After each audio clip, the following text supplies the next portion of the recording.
Bismillahirrahmanirrahim. Assalamualaikum warahmatullahi wabarakatuh. Waalaikumsalam warahmatullahi wabarakatuh.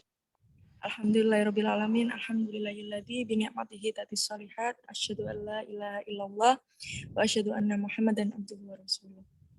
Segala puji bagi Allah yang telah memberikan kita banyak sekali kenikmatan dan keberkahan sehingga pada sore hari ini yang cerah kita bisa berkumpul ya di kajian pekanan, kajian rutin Muamalah Muslimah, kajian tauhid bersama Ustazah Meti. Ya kalau di Jogja itu kemarin hujan ya, sekarang alhamdulillah cerah. Iya, Masya Allah, ternyata banyak sekali ya partisipan dari kajian pekanan ini ya. Mudah-mudahan Allah senantiasa mudahkan langkah kita ya untuk kemudian selalu hadir di kajian pekanan ini karena insya Allah akan terus kita rutinkan gitu kan. Dan semoga Allah istiqomahkan selalu. Baik, kita buka dulu ya forum kita pada sore hari ini dengan mengharap ridho Allah bersama-sama membaca umul kitab Al-Fatihah.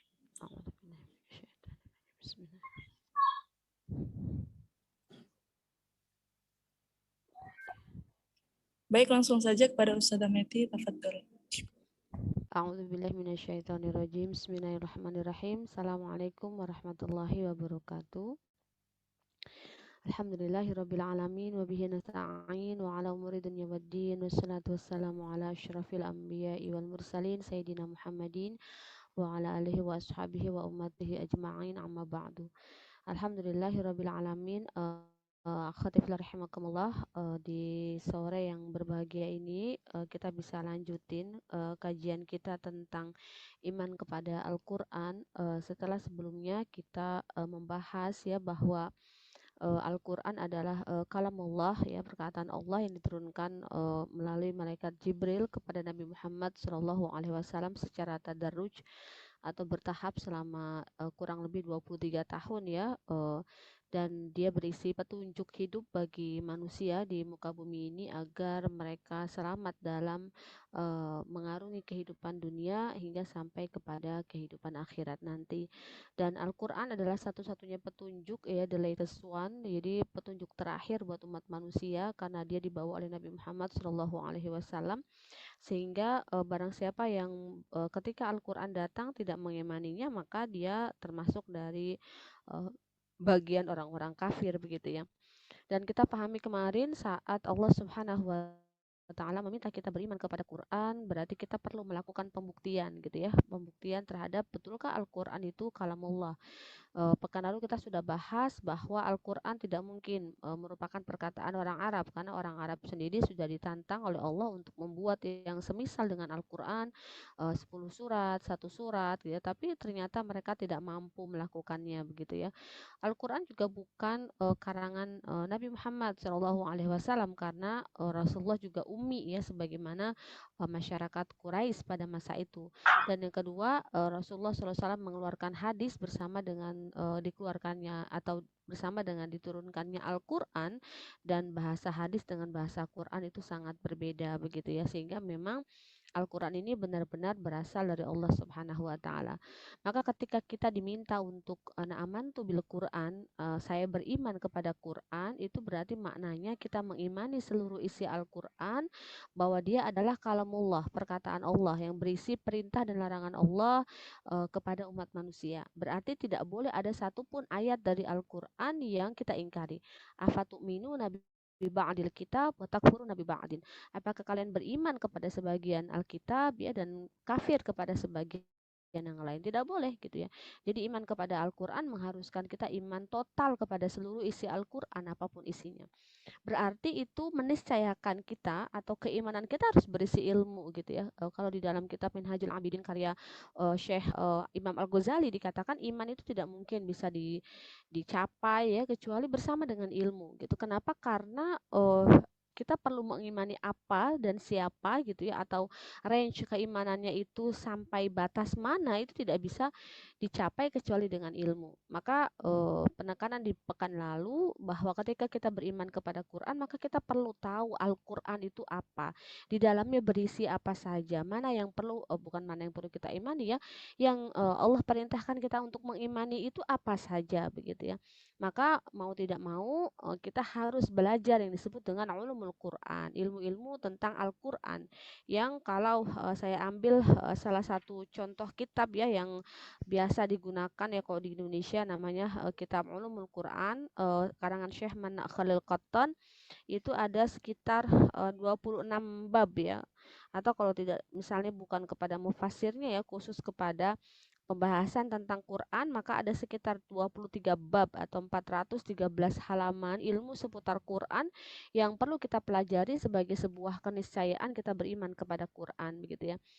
Agar kita tidak memiliki keimanan yang kosong, kita mengaku beriman kepada Quran tetapi pada kenyataannya kita tidak mengetahui apa-apa tentang yang akan kita imani itu begitu ya. Maka saya mencoba untuk merangkumnya walaupun nggak selesai ya. Jadi ini banyak banget dan tidak mungkin juga di dalam 1-2 pertemuan, karena nanti harus ada pertemuan tersendiri yang bahas tentang ulumul Quran. Apa namanya? Kita akan bahas ya hal-hal yang fundamental itu seputar Quran, nanti saya akan sampaikan di sini. Yang pertama di dalam surat Al-Fussilat ayat 53 Allah Subhanahu wa taala berfirman, A'udzubillahi minasyaitonirrajim, sanurihim ayatina fil afaqi wa fi anfusihim hatta yatabayyana lahum annahul haqqu awalam yakfi bi rabbika annahu ala kulli syai'in syahid. Kami akan memperlihatkan kepada mereka tanda-tanda kekuasaan kami di segala wilayah bumi dan pada diri mereka sendiri. Apa tandanya? Hingga jelas bagi mereka bahwa Al-Quran itu adalah benar. Tiadakah cukup bahwa sesungguhnya Tuhanmu menjadi saksi atas segala sesuatu. Di dalam kitab Manakhril Qattan disebutkan bahwa Mbak Fitri minta tolong dimutkan pesertanya ya Mbak Fitri. Kadang ibu-ibu biasa suka ada yang lupa ya. Kita lanjut ya. Di dalam surat Al-Fussilat ini Allah Subhanahu wa taala menurunkan ayat ini untuk menyampaikan kepada kita semua bahwa sanurihim ayatina fil afaqi wa fi anfusihim hatta yatabayyana lahum annahul haqqu. Bahwa Al-Qur'an itu benar, bahwa isi di dalam Al-Qur'an itu tidak dapat disanggah, tidak dapat diperdebatkan. Bahwa kalau selama ini orang hanya akan percaya kalau dia terlihat atau bersifat material gitu ya. Kalau zaman sekarang misalnya dapat diuji cobakan di lab dan sebagainya, tidak begitu dengan Al-Qur'an. Kenapa? Karena banyak sekali informasi di dalam Al-Qur'an yang pada masa itu orang nggak bisa buktiin gitu. Misalnya ketika Allah Subhanahu wa taala menyampaikan tentang keadaan janin di dalam rahim atau perjalanan anak manusia gitu ya, dari mulai bertemunya sel telur dengan sperma sampai mereka ada di dalam rahim ibu. Itu tidak ada yang bisa membuktikan pada masa itu. Atau ketika Allah Subhanahu wa taala menggambarkan bagaimana alam kubur, bagaimana siksa neraka, bagaimana keindahan surga. Allah masyarakat tidak mampu melihat dan mengindra itu gitu. Termasuk ketika Rasul menyampaikan tentang Isra Mi'raj gitu ya, ayat-ayat yang terdapat di dalam Al-Qur'an juga para sahabat tidak bisa membuktikan. Ini dalam kitab Mana Khalil Qattan, Syekh Mana Khalil Qattan dikatakan Islam membawa satu peradaban baru, bahwa apa-apa yang dipercaya itu tidak harus sesuatu yang kasat mata gitu ya, bahwa ada alam lain selain alam yang material yaitu alam gaib gitu, sesuatu yang memang harus diimani dengan atau harus dipercaya dengan keimanan kepada Allah. Maka ketika kita beriman kepada Quran, kita akan menjadi individu yang kaya. Kenapa dikatakan individu yang kaya? Karena Al-Quran membawa begitu banyak informasi yang kebenarannya sudah dijamin, dan dengan kebenaran itu dia akan menjadi petunjuk yang tidak akan membawa kita kepada kesesatan begitu ya. Maka lalu dibahas di situ apa sih makna wahyu, sesuatu yang diturunkan kepada Rasulullah SAW gitu ya. Secara bahasa wahyu mengandung makna isyarat dengan cepat agar tidak diketahui oleh orang lain ya. Wahaitu ilaihi, aku menyampaikan kepada dia yang orang lain nggak boleh dengar, atau auhaitu dan seterusnya.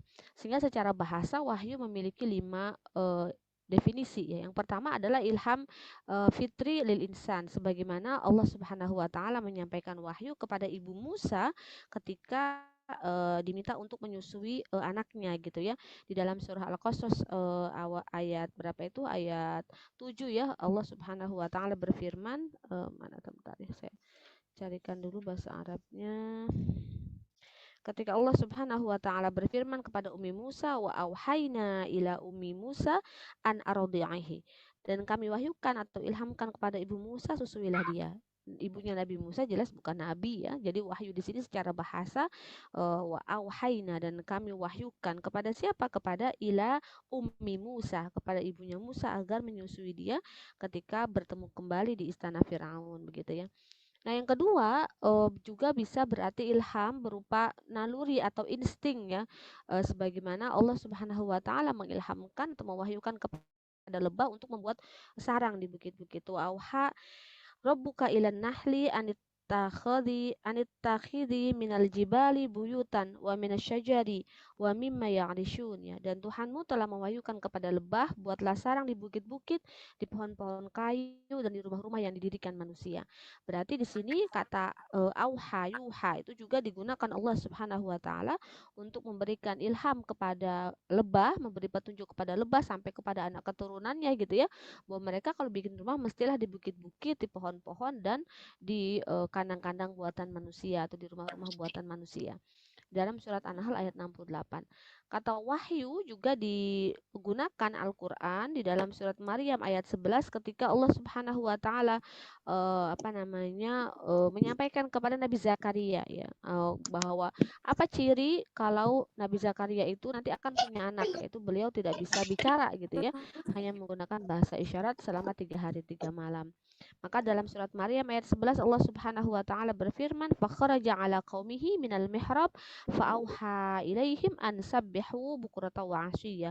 Maka keluarlah dia dari mihrab lalu memberi isyarat. Kenapa Nabi Zakaria memberi isyarat? Karena memang bukti ya bahwa berita dari Allah itu adalah benar, istri Nabi Zakaria itu hamil, anak bernama Yahya, itu adalah Nabi Zakaria nggak bisa bicara, tidak bisa bicara, sehingga hanya memberi bahasa isyarat kepada kaumnya gitu ya, kepada kaumnya agar mereka memuji Allah di waktu pagi dan petang. Nah, itu juga dikatakan di situ wa fa'auha ilaihim, maka Nabi Zakaria memberi isyarat kepada kaumnya. Berarti auha di sini juga maknanya memberi isyarat.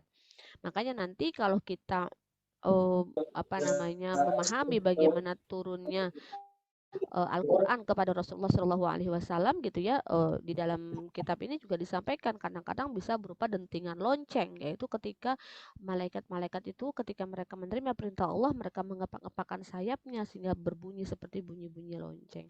Atau yang kedua, benar-benar datang kepada Rasulullah dalam bentuk seorang laki-laki dan mentalkinkan Al-Qur'an kepada Rasulullah Shallallahu alaihi wasallam. Jadi ada banyak cara bagaimana Al-Qur'an nanti diturunkan oleh malaikat Jibril kepada Nabi Muhammad Shallallahu alaihi wasallam gitu ya.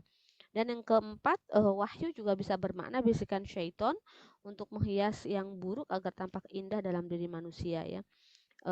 Di sini dikatakan dalam surat Al-An'am ayat 121 dan Al-An'am ayat 112 ya, ketika Allah Subhanahu wa taala berfirman, wa inasyayatin la yuhuna ila awliyaihim liyujadilun. Sesungguhnya syaitan-syaitan itu membisikkan kepada kawan-kawannya agar mereka membantah kamu. Jadi ini menjadi gambaran ya bahwa kata auha yuha itu memang secara bahasa bisa bermakna banyak. Dan yang kelima juga bisa berarti perintah Allah Subhanahu wa taala kepada malaikat dalam surat Al-Anfal ayat 12. Idh yuhi rabbuka ilal malaikati anni ma'akum fasabbitul ladzina amanu. Ingatlah ketika Tuhan mewahyukan kepada para malaikat, sesungguhnya aku bersama kamu, maka teguhkanlah pendirian orang-orang yang beriman. Nah ya, jadi sementara kalau kita bicara wahyu yang diturunkan kepada Nabi Muhammad SAW, maka dia adalah kalamullah ya, perkataan Allah yang diturunkan kepada para nabi, termasuk di dalamnya adalah Nabi Muhammad Shallallahu Alaihi Wasallam, yaitu al-muha yang diwahyukan begitu ya. Jadi kalau menurut Syekh Muhammad Abduh ya, wahyu di sini dikatakan sebagai pengetahuan yang didapati seseorang dari dalam dirinya dengan satu keyakinan bahwa pengetahuan itu datang dari Allah Subhanahu Wa Taala, baik dalam bentuk perantaraan atau tidak ya. Misalnya di sini dalam bentuk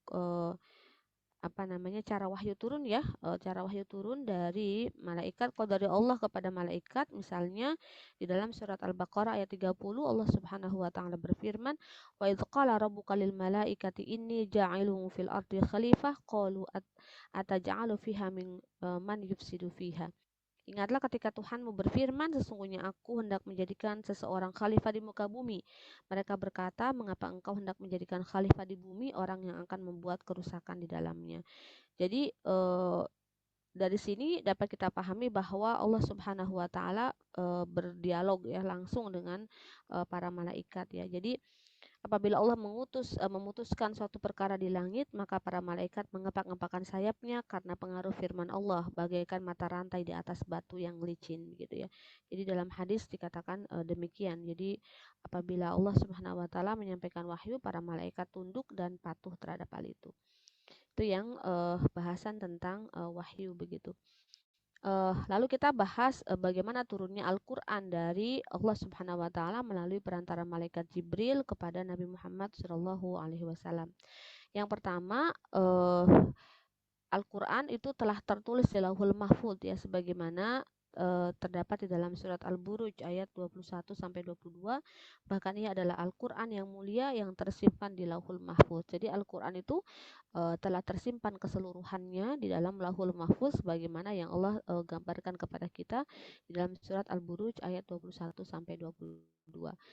Yang kedua, Al-Qur'an diturunkan secara sekaligus ya, jadi tidak tadarruj, tidak bertahap, secara sekaligus ke Baitul Izzah ya, di langit dunia pada malam Lailatul Qadar di bulan Ramadan. Ini ada di dalam surah Al-Qadar ya, di surah Al-Qadar ayat 1, Ad-Dukhan ayat 3 dan Al-Baqarah ayat 185.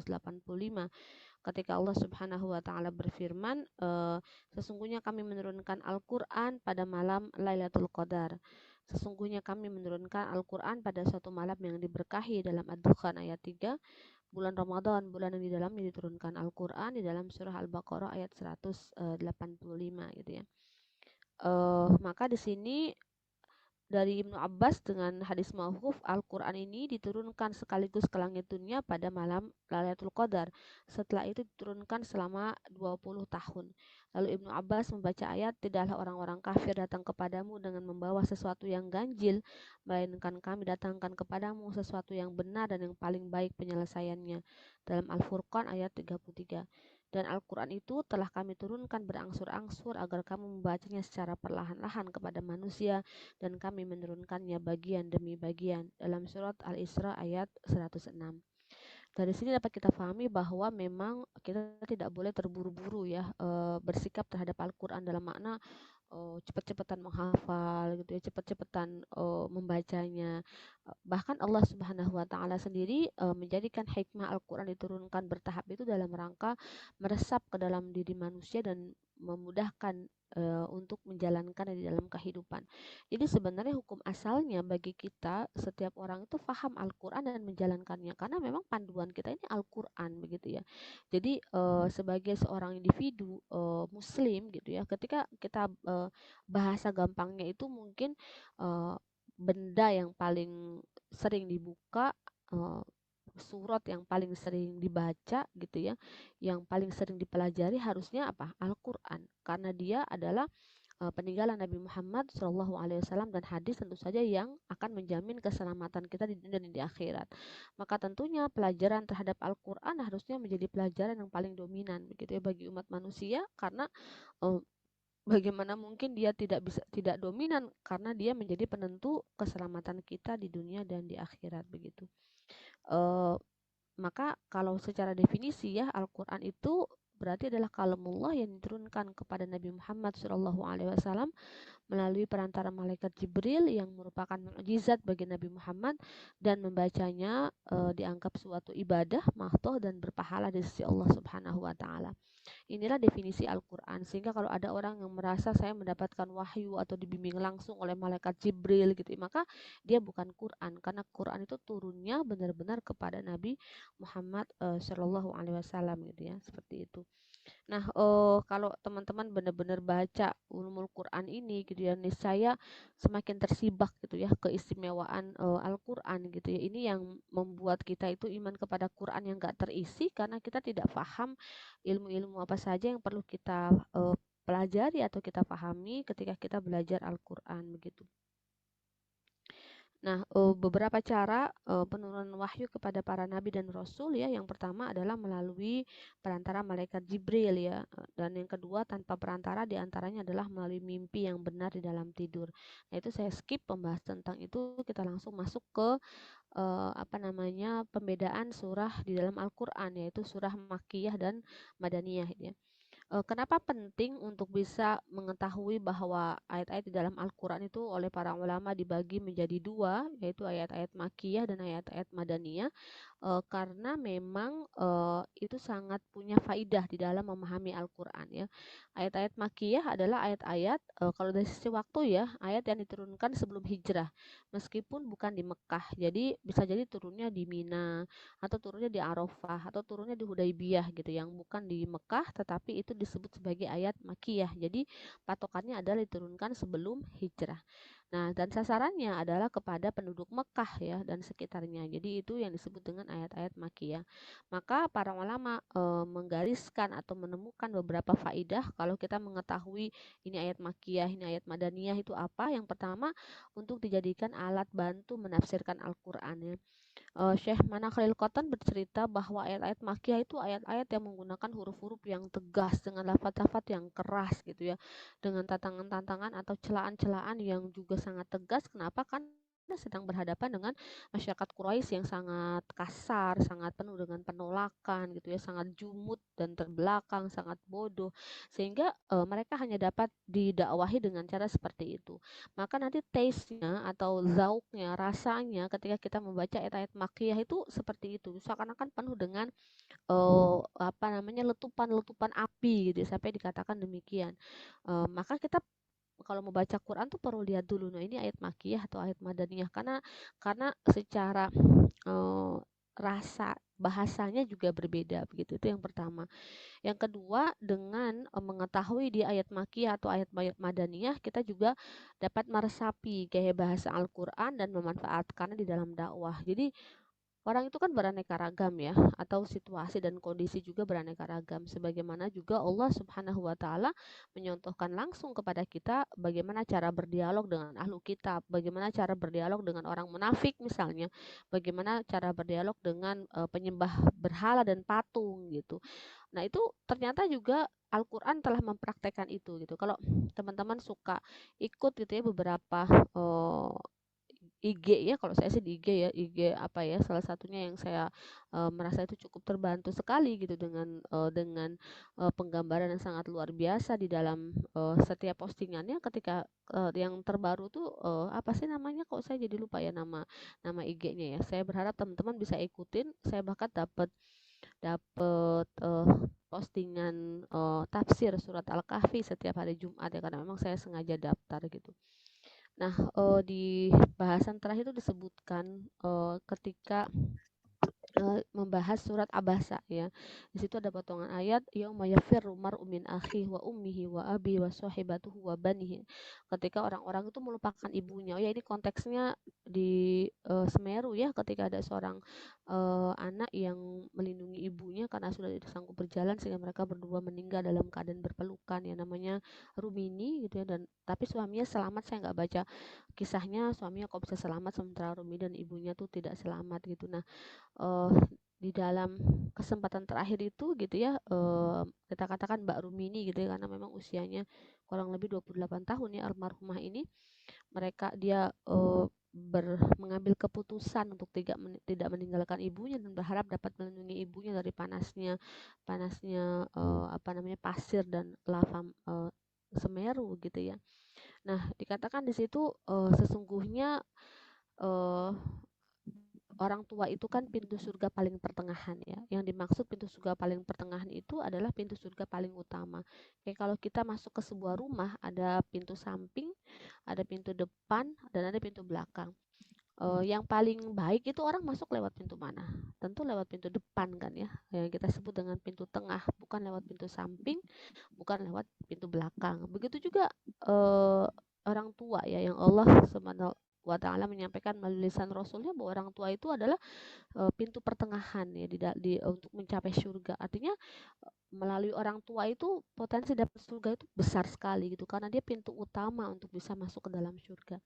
Maka ketika dalam ujung hayat kita gitu, kita memeluk pintu itu ya, menjaga pintu itu, maka niscaya dengan mudahnya kita insya Allah gitu ya masuk ke dalam surga gitu. Dalam Abasa disampaikan di situ bahwa ada hari yang sangat mencekam hingga kita bahkan tidak ingat kepada siapapun kecuali menyelamatkan diri kita sendiri. Biasanya kan tabiat seorang ibu menyelamatkan anak ini tidak. Yauma yafirru mar'u min akhi, hari di mana orang-orang atau saudara lari dari saudaranya, lari dari ibu dan ayahnya gitu ya. Di ayat belakangnya disampaikan bahwa ketika didatangkan kepada mereka gambaran tentang siksa atau azab neraka gitu, mereka menjadikan anaknya, istrinya, suaminya gitu sebagai pengganti itu atas siksa itu kalau memungkinkan. Bahasa gampangnya mereka mau bilang, ya Allah ini ada istri saya, tolong istri saya aja yang disiksa, jangan saya. Atau seorang istri berkata, ya Allah ini suami saya, tolong suami saya aja yang disiksa, jangan saya. Atau seorang ibu juga begitu, ya Allah ini ada anak saya aja yang disiksa, jangan saya. Tetapi Allah Subhanahu wa Ta'ala di dalam dialog Al-Quran tersebut tidak mengizinkan seorang anak menjadikan orang tuanya sebagai sesuatu yang dia korbankan. Tidak ada di situ dialog, ya Allah ini orang tua saya, tolong hukum saja dia dan jangan saya. Ini di dalam tafsir dikatakan sungguh ini adalah cara Allah memuliakan orang tua gitu ya, sampai-sampai di dalam Al-Quran pun ketika dalam situasi yang sangat genting gitu, ketika orang melupakan orang lain dan hanya ingin menyelamatkan dirinya sendiri, Allah tidak mengizinkan gitu seorang anak berpikir untuk mengorbankan orang tuanya. Dia mungkin berpikir untuk mengorbankan suaminya, dia mungkin berpikir untuk mengorbankan istrinya, dia bahkan bisa berpikir untuk mengorbankan anaknya, tetapi dia tidak diizinkan Allah untuk punya ide berpikir mengorbankan orang tuanya. Saking Allah memuliakan orang tua sebagai orang yang melahirkan kita, sebagai orang tua, sebagai orang yang memperkenalkan kita kehidupan dunia di awal-awal masa kehidupan kita, yang membuat kita bisa bicara seperti ini, yang membuat kita bisa berjalan dan seterusnya. Berbagai informasi utama dan pertama datang dari mereka. Begitu saking besarnya pahalanya sebagai orang tua begitu ya. Nah, dengan meresapi gaya bahasa Al-Qur'an tadi, misalnya dalam surat Abasa kita bisa paham bahwa bagaimana seharusnya kita bersikap kepada orang yang munafik, kepada orang kafir, kepada ahlul kitab, kepada saudara sesama muslim misalnya, karena kita punya ilmu tentang Al-Quran. Maka saya sangat mendorong teman-teman untuk intensif mengkaji ilmu tentang Quran, karena itu berarti ilmu tentang guide of life-nya kita gitu, ilmu tentang panduan hidup kita begitu. Dan yang ketiga gitu ya, faidah kita mengetahui ini makiyah, ini madaniyah, adalah mengetahui sejarah hidup Nabi dari Al-Quran, karena di dalam itu kan Rasulullah SAW berkehidupan dan Allah Subhanahu Wa Ta'ala menurunkan Al-Quran sebagiannya merupakan jawaban-jawaban atas peristiwa-peristiwa yang terjadi di masa Rasulullah gitu ya. Jadi kalau teman-teman ngajinya itu berurutan berdasarkan urut waktu gitu ya, maka kita akan dapati di situ Al-Quran itu menjawab tantangan-tantangan yang dihadapi Rasulullah saat itu, yang kalau kita kontekstualisasikan saat ini dia pasti akan sangat berperan dalam kehidupan kita begitu ya. Jadi tidak pernah ada ruginya seseorang itu yang mempelajari sakofah Islam ya. Misalnya yang menurut saya itu sakofah yang wajib gitu ya, atau yang sangat urgen untuk kita pelajari, pertama adalah bahasa Arab, karena itu adalah bahasa ilmu Islam ya. Kalau kita bisa bahasa Arab maka dengan indahnya kita akan memahami Al-Quran, kita akan memahami para tafsir para mufassir gitu ya, termasuk sunnah, dan itu akan membuka gerbang ilmu yang sangat dahsyat dari thaqafah Islam. Yang kedua adalah thaqafah Islam yang juga sangat penting dan mendesak menurut saya adalah ulumul Quran dan ulumul hadis gitu ya. Kenapa itu penting? Karena dengan ulumul Quran kita bisa mendalami Quran, mencintai Quran, mengisi keimanan kita secara kepada Quran dengan keimanan yang tebal dan dalam gitu, sehingga tidak mampu digoyahkan oleh isu moderasi agama, tidak mampu digoyahkan dengan kata-kata gak usah dalam-dalam belajar agama, karena orang-orang seperti itu memang orang yang tidak mau mendekati Islam, tidak mau mendekati Quran, tidak mau mengetahui jalan hidup yang benar agar dia bisa kembali kepada Allah dengan selamat ya. Dan ulumul hadis karena itu juga penting, bagaimana kita tahu hadis itu diriwayatkan sampai kepada mu'allif al-kutub gitu, bagaimana proses transmisi ya, proses memindahkan hadis dari Rasulullah kepada sahabat, dari sahabat kepada tabi'in, dari tabi'in kepada tabi'ut tabi'in sampai kepada mu'allif al-kutub, itu sangat penting. Itu adalah thaqafah Islam dasar yang harus kita pahami gitu ya. Yang ketiga adalah yang keempat adalah sirah nabawiyah. Itu juga thaqafah Islam yang sangat penting dan mendasar untuk kita pahami, karena sirah nabawiyah berisi dalil ya. Beda dengan kalau kita baca misalnya biografi ulama atau apa, belum tentu berisi dalil, walaupun mungkin berisi asar atau habit-habit baik yang itu bisa kita tiru gitu ya. Tetapi sirah nabawiyah menempatkan posisi yang sangat penting, karena dengan memahami sirah nabawiyah maka kita bisa memahami bagaimana kehidupan Rasulullah, bagaimana iman kepada Nabi Muhammad itu bisa kita penuhi gitu ya, menjadikan itu sebagai teladan, tentu saja sebagai petunjuk bagi kehidupan begitu. Yang kelima itu fikih gitu ya. Jadi itu juga sangat penting, bahkan wajib bagi kita, karena fikih itu adalah ilmu yang harus kita miliki dalam amal. Kita mau sholat, kita perlu tahu fikih sholat. Kita mau menikah, kita perlu tahu fikih menikah. Kita punya anak, maka kita perlu tahu fikih tentang anak gitu ya, tentang bagaimana mendidiknya, fasenya apa saja Islam memandang anak. Misalnya saya baru dapat kabar gitu ya, ada teman saya ayahnya di Bengkulu ketabrak motor oleh remaja gitu ya, di maghrib-maghrib, remajanya masih SMP, orang mungkin menganggapnya belum balik sehingga orang tuanya merasa tidak perlu bertanggung jawab karena itu hanya kesalahan anak kecil, padahal patah di beberapa bagian dan tentu saja mengalami trauma yang sangat luar biasa. Bisa kita bayangkan seorang ibu, seorang ayah yang mendidik anak tetapi tidak paham fikih terhadap anak, tidak paham bagaimana Islam memandang tentang anak atau bagaimana proses pendidikan harus diberikan kepada dia. Maka fikih itu gitu ya, atau hukum-hukum Islam yang membahas tentang amaliyah kita itu menjadi sesuatu yang wajib ain buat kita ya. Sholat kita lakukan, maka kita perlu tahu fikih sholat. Zakat perlu kita keluarkan, maka kita perlu tahu fikih tentang zakat. Riba diharamkan, maka kita perlu tahu fikih tentang riba. Misalnya jual beli kita praktekin setiap hari, utang piutang, gadai, maka kita perlu tahu itu. Dalam ekonomi, dalam hubungannya dengan orang lain, dengan kehidupan sosial, misalnya bertetangga dan sebagainya. Itu kan banyak sekali di dalamnya kaidah-kaidah syariat yang seharusnya diketahui.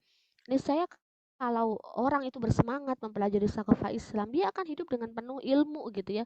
Yang ilmu itu menjadi tanjakan pertama sebelum dia beramal. Orang zaman sekarang tuh suka nyekip ilmunya, lalu dia beramal hanya dengan praduga-praduga dia saja begitu ya. Nah, jadi ilmu fikih itu penting, dan mungkin yang lebih lebih sedikit lebih sulit ya dari fikih adalah usul fikih. Jadi itu kemampuan kita untuk sampai mengekstraksi hukum ya, atau melakukan istihad di dalam ranah hukum Islam. Tetapi memang Islam tidak mewajibkan kita semua menjadi mustahid. Yang penting kita bisa menerapkan hukum Islam, baik kita mengekstraknya sendiri atau kita mengikuti para ulama yang memang punya kapasitas sebagai mustahid. Tapi setidaknya beberapa ilmu itu gitu ya yang harus kita pahami agar kita bisa sampai kepada derajat keimanan yang mantap gitu, yang kuat. Karena sebagian dari kita gitu ya, bahkan kepada rukun iman yang 6 nih, saya belum bahas yang furu ya, masih bahas yang usul gitu, itu saja tidak ada isinya di dalamnya. Maka wajar kalau yang terjadi adalah tadi gitu, begitu rapuh, begitu roboh begitu roboh, begitu rapuh, dan begitu mudah tergoncang gitu oleh sesuatu yang sekedar masalah-masalah kehidupan yang Allah berikan kepada kita begitu. Nah, itu tentang ayat-ayat faidah ayat-ayat makiyah dan madaniyah yang kita ketahui. Nah, apa itu ayat madaniyah? Ayat madaniyah adalah ayat-ayat yang turun setelah hijrah. Jadi setelah hijrah Rasulullah ke Madinah, maka seluruh ayat yang turun itu namanya ayat madaniyah walaupun dia turun di Mekah gitu ya. Seperti contohnya misalnya yang turun saat Fatu Mekah ketika Rasulullah Shallallahu alaihi wasallam sedang berada di dalam Ka'bah. Nah, itu kan walaupun turunnya di Mekah, pada saat Rasulullah sedang di dalam Ka'bah, tetap saja itu disebut sebagai ayat madaniyah, bukan itu disebut sebagai ayat makiyah begitu ya. Nah, kalau di dalam kitab ini berpuluh-puluh halaman ya hanya untuk membahas ini saja. Nah, ayat-ayat madaniyah itu cirinya apa? Cirinya adalah setiap suratnya berisi kewajiban atau sanksi dan hukuman. Jadi berisi perintah-perintah Allah di dalam banyak yang ketika di Mekah itu belum diturunkan begitu. Termasuk juga tentang qisas, tentang hudud dan segala macam. Ini banyak turunnya di Madinah ya ketika hukum Islam atau ketika Rasulullah sudah berada dalam situasi sebagai kepala negara gitu, sudah ada negara yang dikelola dengan ada masyarakat yang taat kepada syariah dan upaya untuk senantiasa menyebarkan kepada wilayah-wilayah yang lain, maka banyak sekali hukum-hukum yang diturunkan pada ayat-ayat madaniyah. Yang kedua, setiap surat yang disebut tentang orang-orang munafik, ya itu juga adalah ayat madaniyah cirinya karena orang munafik itu baru muncul di Madinah ya. Jadi tidak muncul ketika di Mekah. Mekah itu bisa dikatakan gentleman gitu. Kalau menolak ya menolak, kalau menerima menerima gitu. Sementara kalau di Madinah orang mulai berani melakukan kamuflase gitu. Dia sebenarnya tidak menerima, tetapi karena tidak berani, karena Rasul punya kekuatan, maka dia pura-pura menerima gitu. Walaupun sebenarnya hatinya menolak. Ini seperti Abdullah bin Ubay bin Salul gitu ya, yang dia digolongkan oleh Allah sebagai orang-orang munafik gitu karena dia sebenarnya gitu ya sebelum Rasulullah datang ke Madinah hampir saja diserahi kekuasaan Madinah itu oleh kaum Aus dan Khazraj gitu ya. Jadi Aus dan Khazraj ini yang udah lelah bertengkar, lelah perang, dia sudah memilih Abdullah bin Ubay bin Salul untuk diberikan kekuasaan mengatur mereka. Tetapi lalu Aus dan Khazraj ini bertemu dengan Nabi Muhammad gitu ya. Lalu mereka berislam, mereka ditemani oleh Mus'ab bin Umair gitu ya ke Madinah sehingga lalu Islam semakin berkembang dan tahun berikutnya Rasulullah hijrah ke sana. Sehingga Abdullah bin Ubay bin Salul ini dongkol sekali begitu ya karena dulunya itu hampir saja Madinah itu dalam kekuasaan dia. Tetapi ketika orang-orang Aus dan Khazraj ini bisa bertemu Rasul, justru Rasulullah yang serahi gitu ya ke pemimpinan kota Madinah. Dan ini membuat Abdullah bin Ubay bin Salul tidak terima begitu. Tetapi tidak berani melakukan penentangan secara terbuka sehingga dia akhirnya menjadi gembong orang munafik di Madinah yang kalau di Mekah belum terjadi ya. Belum ada orang-orang munafik. Makanya kenapa ayat-ayat tentang orang-orang munafik secara umum adalah ayat-ayat Madinah atau ayat-ayat Madaniyah kecuali surat Al-Ankabut gitu ya. Nah, juga yang ketiga adalah setiap surat yang di dalamnya ada dialog dengan ahli kitab. Itu juga ayat madaniyah. Kenapa? Karena kalau di Mekah rata-rata mereka penyembah berhala gitu kan, paganisme, bukan yang memahami Injil dan Taurat gitu. Sehingga memang ayat-ayat yang turun di Mekah atau di Madinah adalah ayat-ayat yang berhubungan dengan dialog terhadap ahli kitab begitu. Nah, sekarang kita bahas tentang kodifikasi Quran. Saya belum selesai nulisnya ini karena ya karena banyak banget sih karena banyak jadi saya baca sampai belum selesai. Di sini saya akan ini jam berapa ya Mbak Fitri? Saya nggak ngadep jam ya sebentar. Oh, udah jam 5 lewat 14 ya, cepat sekali ya waktu berlalu karena kita mulainya jam setengah 5 ya. Iya. Iya, ya mungkin nanti kodifikasi Quran dan sebagainya saya kirimkan saja filenya biar teman-teman bisa dapetin gambarannya. Kalau ada yang tanya jawab, mungkin kalau nggak ada yang tanya, saya bisa terusin bahasan tentang kodifikasi Quran. Kalau tidak ada yang bertanya, kalau ada yang tanya saya bisa jawab dulu. Karena salah satu hal penting dari ulumul Quran adalah cara mengumpulkan Al-Quran dan bagaimana dia tetap sama gitu ya dari dulu sampai sekarang. Itu kan yang menjadi banyak pertanyaan kita sehingga saya menganggap kodifikasi Quran adalah salah satu bahasan penting gitu yang perlu dipahami gitu ya. silakan kalau ada yang mau ditanyain dulu ya, nanti sambil saya sampaikan di sini tentang jam'ul Quran atau kodifikasi Quran ya. Ya, baik sahabat muslimah, jika ada yang mau ditanyakan, langsung saja raise hand, kemudian dibuka ya mic-nya.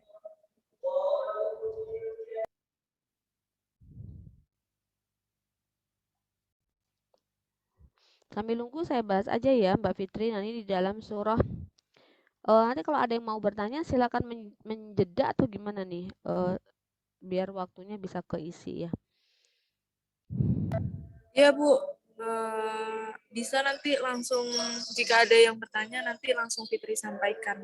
Oke, baik ya. Jadi di dalam Al-Qur'an terutama di surat Al-Qiyamah ayat 16 sampai 19 Allah Subhanahu wa taala memperingatkan Rasulullah Shallallahu alaihi wasallam agar tidak tergesa-gesa menghafal Al-Qur'an. Ini juga perlu kita pahami ya kepada anak-anak kita yang lagi menjadi penghafal Qur'an gitu ya, yang menjadi orang-orang yang mengumpulkan Al-Qur'an di dada mereka untuk tidak memburu-buru mereka cepat menghafal Al-Qur'an, karena surah Al-Qiyamah sudah mengatakan demikian, la tuharrik bihi lisanaka lita'jala bih inna alaina jam'ahu wa qur'ana fa idza qara'nahu fattabi' qur'ana thumma inna alaina bayana. Janganlah engkau hai Muhammad karena hendak cepat menghafal Al-Qur'an yang diturunkan kepadamu, menggerakkan lidahmu membacanya sebelum selesai dibacakan kepadamu. Sesungguhnya kamilah yang berkuasa mengumpulkan Al-Qur'an itu dalam dadamu. Jadi menghafal Quran itu adalah anugerah yang sangat besar dan dia merupakan izin Allah kepada seseorang untuk mengumpulkan Al-Quran dalam ingatan dia. Maka itu tidak bisa dipaksa, itu bagian dari seperti ilmu ya.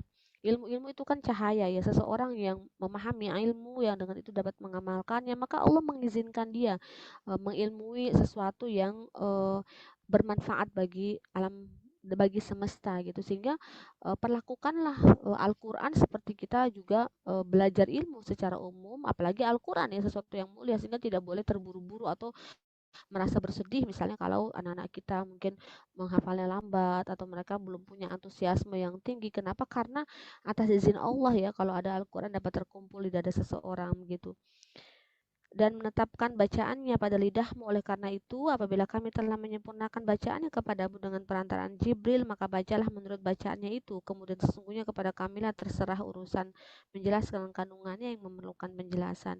Dari sini dapat kita pahami bahwa memang Allah menginginkan agar Al-Quran itu meresap ke dalam diri Rasulullah SAW secara perlahan-lahan.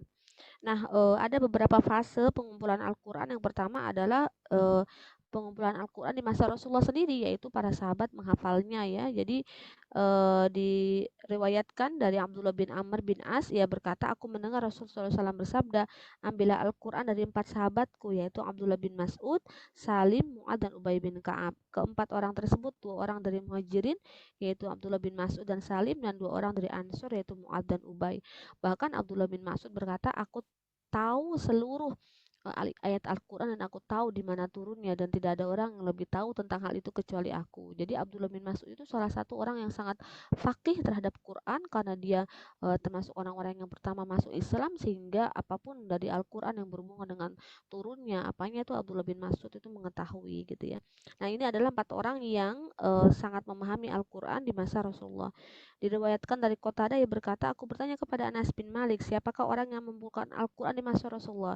Dia menjawab, 4 orang, semuanya dari kaum Ansor, yaitu Ubay bin Ka'ab, Mu'adz bin Jabal, Zaid bin Sabit, dan Abu Zaid. Aku bertanya lagi, Abu Zaid itu siapa?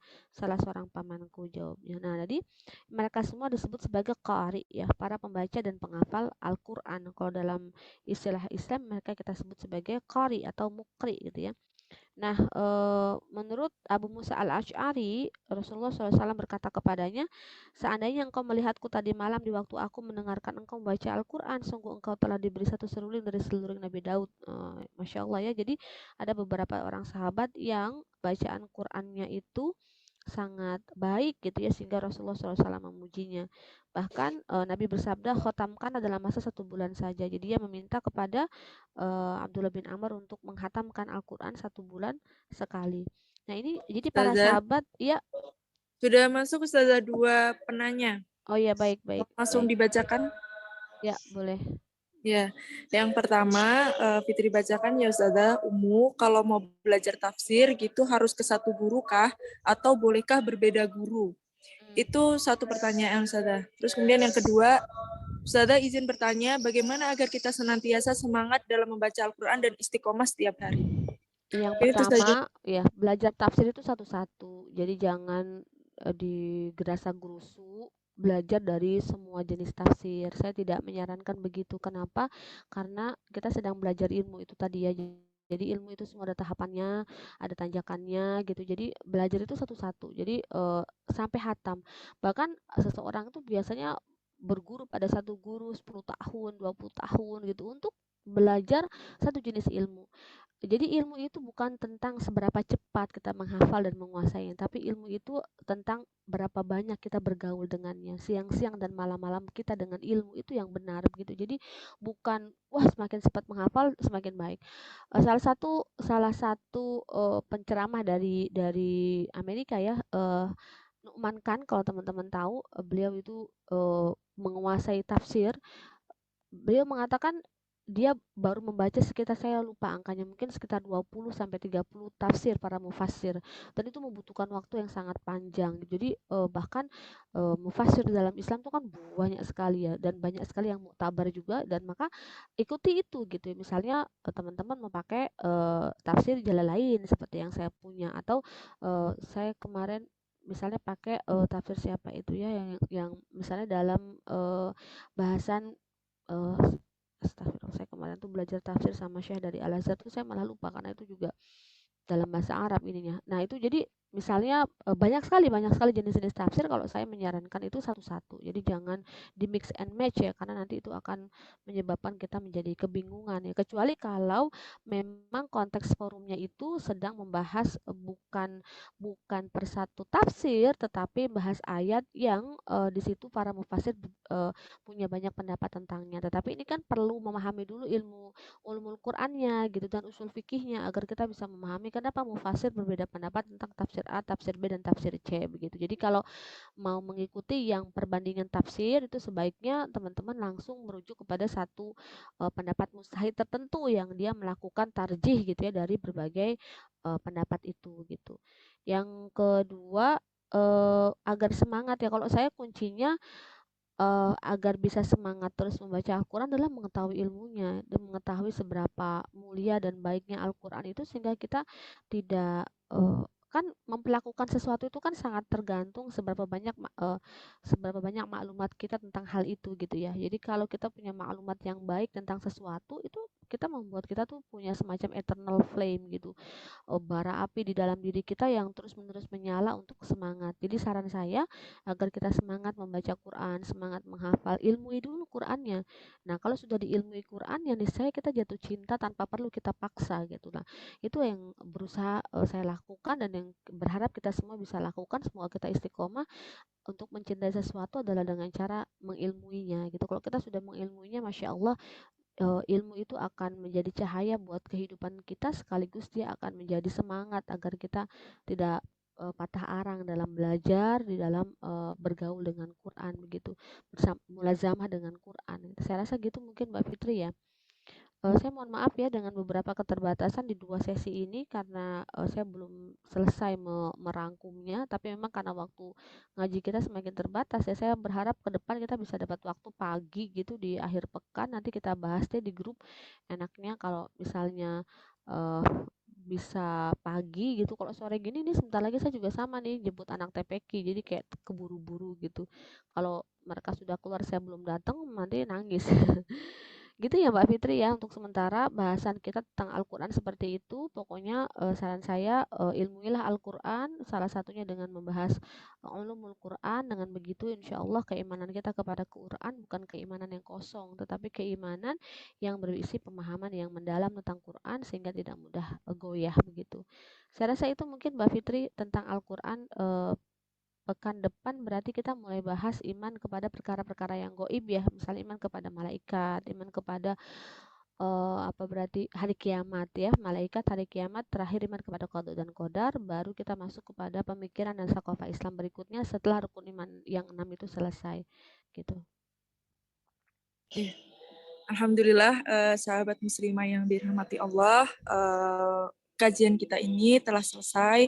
Masya Allah, semoga kita bisa tercerahkan dengan penjelasan yang disampaikan sama Bu Meti, gitu kan. Terus kemudian ilmunya bisa menjadi bekal kita, terutama ilmu-ilmu Al-Quran ini ya. Dan kita senantiasa Allah istiqomahkan gitu kan di jalan menuntut ilmu ini. Amin, amin, Allahumma Amin, amin. amin. Nanti insya Allah saya bagikan setelah saya lengkapi dengan pembahasan kodifikasi Quran ya. Ini tinggal sedikit lagi, nanti saya rangkumkan dulu. Baik, mari kita tutup forum ini dengan membaca istighfar 3 kali dan doa penutup majelis. Astagfirullahaladzim, astagfirullahaladzim, astagfirullahaladzim. Subhanakallahumma bihamdika, asyhadu an la ilaha illa anta, astaghfiruka wa atubu ilaik. Saya selaku moderator, mohon maaf apabila ada kekurangan dan kesalahan. Sampai jumpa lagi di kajian pekanan berikutnya. Insya Allah, wassalamualaikum warahmatullahi wabarakatuh. Waalaikumsalam warahmatullahi Warahmatullahi wabarakatuh. wabarakatuh. Jazakallahu khairan. Jazakallahu khairan.